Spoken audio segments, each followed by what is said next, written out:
Hi, it's me, Shakti Sundari, and I'm back with you today for the next reading from the Radiance Sutras by Lauren Roche.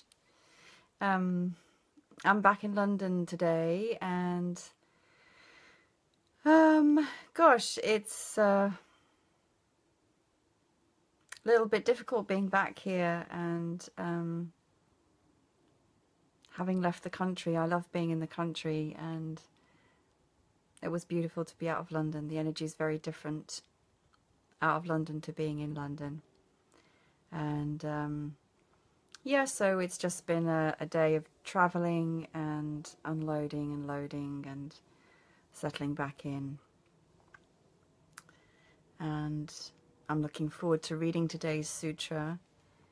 This practice has really come to mean so much to me as an anchor in my everyday.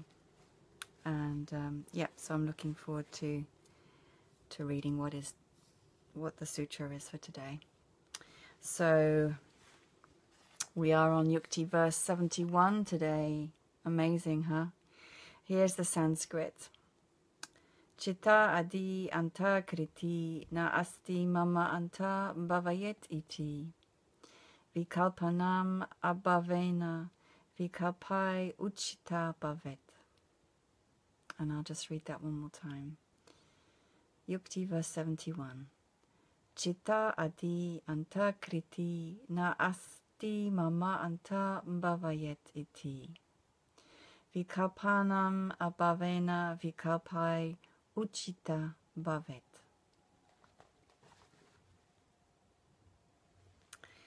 So, I did have a quick look at this before coming online to talk to you, and this is a big one. It's a big one. Here's the English translation. People talk about mind and ego. Let's just drop this whole conversation. Consider instead, there is no mind, there is no ego. There is only the vivid reality of this surprising moment at play, beckoning. And that is it. And that is powerful. Powerful, powerful, powerful. For me, this is once again brilliantly apt to my own experience of this day, of the last few hours actually. But of course, this is a meditation for all of us, for all of life, and brilliant, I think, because it's well, for me, I'll speak personally, it challenges so many beliefs that I live by and have lived by a lot of the time. People talk about mind and ego. Well, yeah, because a lot of the time in the New Age speak of myself and the world that I'm immersed in, the holistic world, the New Age world, the awakening world, whatever you want to call it, we talk about, for example, living from the heart instead of living from the mind, or we talk about dropping the mind into the heart, and we differentiate operating from the ego as opposed to operating from higher consciousness or divine consciousness, or no mind, or the neutral mind. And we identify the ego as being, in some ways, something that's regarded in the spiritual world as something negative in a way. You know,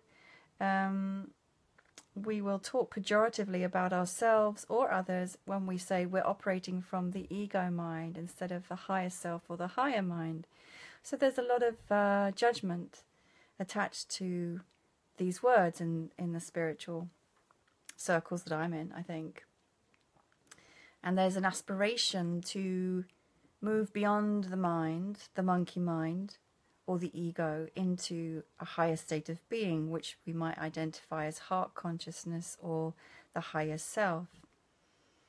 And so many of the practices that we do, that I do, that again, that are part of spiritual life in the Western world, are about transcendence, transcending the mind, transcending the ego, going beyond the small self, connecting with the infinite self.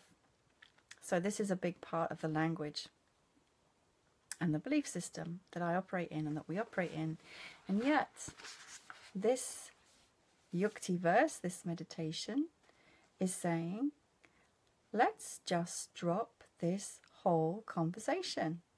And, you know, in fact, just an hour ago, I was talking to my ex-beloved and saying, identifying in terms of my own being, yeah, I think I was coming from ego then.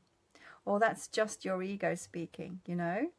And here's this meditation, which is brilliantly saying to me and to you, let's just drop this whole conversation.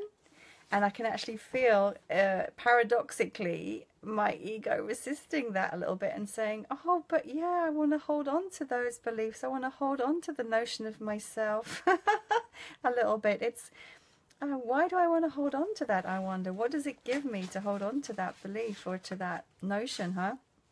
Let's just drop this whole conversation.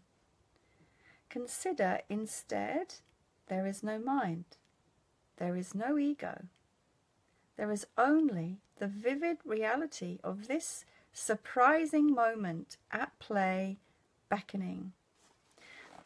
So, yeah, I totally get that. If we drop the notion of the mind, if we drop the notion of the ego, if we drop both of those concepts, we can't project forward. We can't project back.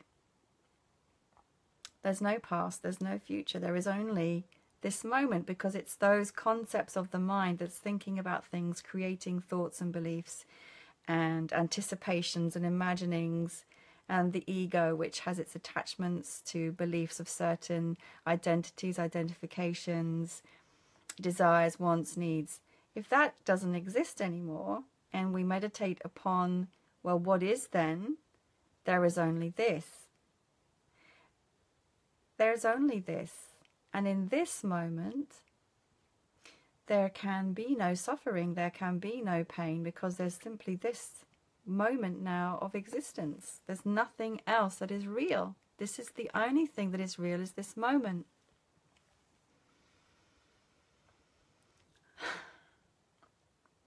There is only this moment. There's a very brilliant practice which you might have heard of, or maybe not, which is called heart circling or circling. And this is a wonderful practice which invites participants to drop into a state of total presence and total realness and authenticity in the now, and to dialogue and communicate from that place of now. And it's astonishingly powerful. It's incredibly powerful way of dropping into deeper truth, deeper presence, deeper authenticity and connection, which is what so many of us miss and crave, or I certainly do, is connection in truth, real intimacy, real authentic beingness, meeting another soul, being to being. And if we drop the concept of the mind and we drop the concept of the ego, then yeah, all that's left is that, is this. It might do your head in to contemplate upon this, and at the same time,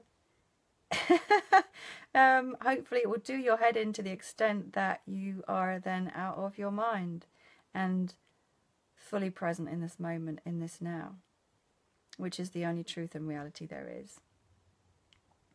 I'd love to hear your ideas on this. I'd love to hear your interpretations. I'd love to hear your experiences. I'd love to hear your understandings, and see what this meditation and this invitation means for you. It's a big one.